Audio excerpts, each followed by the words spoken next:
Sometimes the most profound stories, the ones that really stick with you, come from the most unexpected places. Today, we're jumping into a story from way back in the summer of '63, and it's told from a really unique perspective, a family home, all about a summer job that ended up being a lesson in what it means to be truly great. Right off the bat, the hook is just incredible. The story isn't told by a person.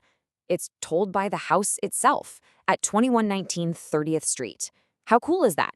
It immediately gives this whole thing a personal, almost magical feeling for everything that's about to happen within its walls. So, what was this big news that got the house buzzing with both excitement and, well, a little bit of worry?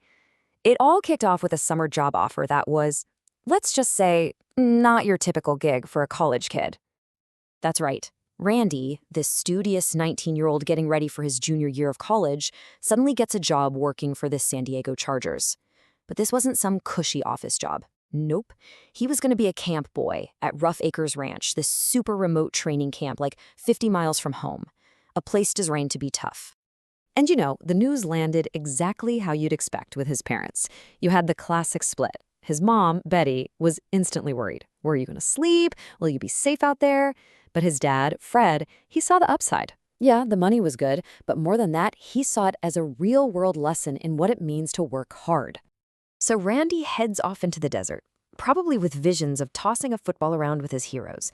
But the reality of the job, well, that was a whole different story.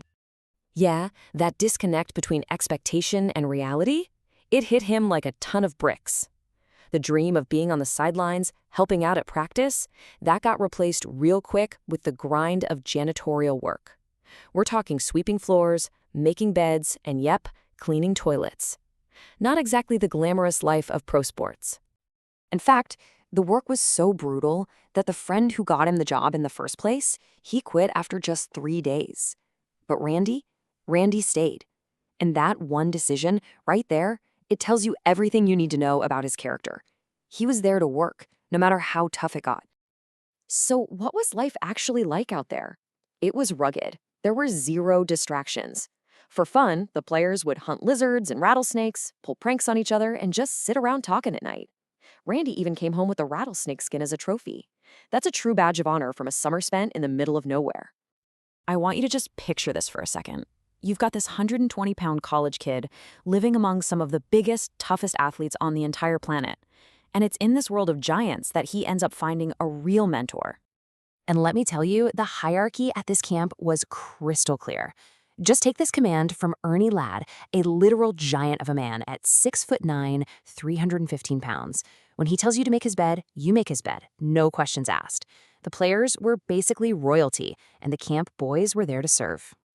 But then there was this one guy who stood out from all the rest, Frank Buncombe. Now, he was another physically imposing dude, a 235-pound linebacker. But the thing Randy remembered most about him wasn't his size or how good he was at football. It was his character. Think about it. While other players barely even looked at the camp staff, Buncombe did the complete opposite. He'd get the camp boys together for early morning hikes. He'd actually talk to them about their lives, their dreams, their goals, real conversations that had nothing to do with football. He made them feel like they mattered. And Randy's reflection on it really says it all. Frank treated us like people, not just kids who made his bed.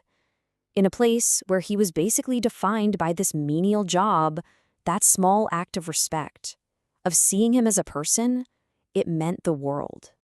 So that summer of, let's be honest, grueling work, it actually set the stage for the team's incredible success and for a memory that would stick with Randy and his family for the rest of their lives. Okay, so let's connect the dots here. After that tough summer, the Chargers just have a monster season. They go 11-3, and they make it all the way to the championship. And Randy was there in the stands to watch them win it all. And riding that high, he does something pretty bold. He finds Frank Buncombe's number, calls him up, and invites him over for dinner.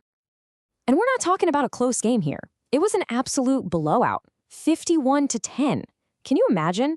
Randy had spent his summer cleaning the toilets of these guys who were now champions, and he got to see their ultimate victory in person. And here's the crazy part. Frank Buncombe actually said yes. Just try to picture that scene. A professional football champion, fresh off a title win, walking into this normal family home for dinner. The whole house was buzzing with the kind of excitement it had never known. And that night, it was just magical. Buncombe wasn't some big star holding court. He was just a guest who treated Randy's parents like they were his equals. He patiently answered every single question the kids threw at him. And then, and this is the best part, he went outside and just threw a football around with Randy and his brothers right there on their street. He gave them his time. That one dinner, that one evening, it left a mark that was way bigger than any championship ring. It cemented a legacy that was all about character.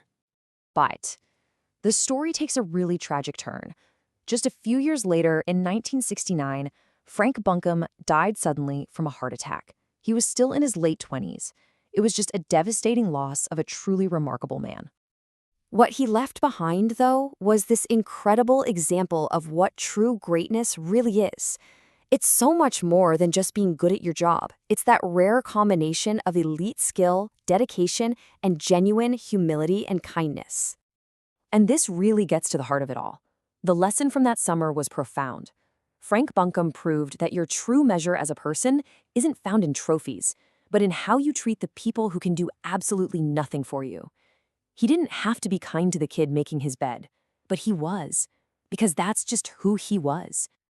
It really makes you stop and think, right? Frank Buncombe was a football star, sure, but his real legacy, his real impact, came from his humanity. And it leaves all of us with a question to think about. Who was that person for you? That unexpected mentor who taught you a lesson that had nothing to do with their job title, but everything to do with their character.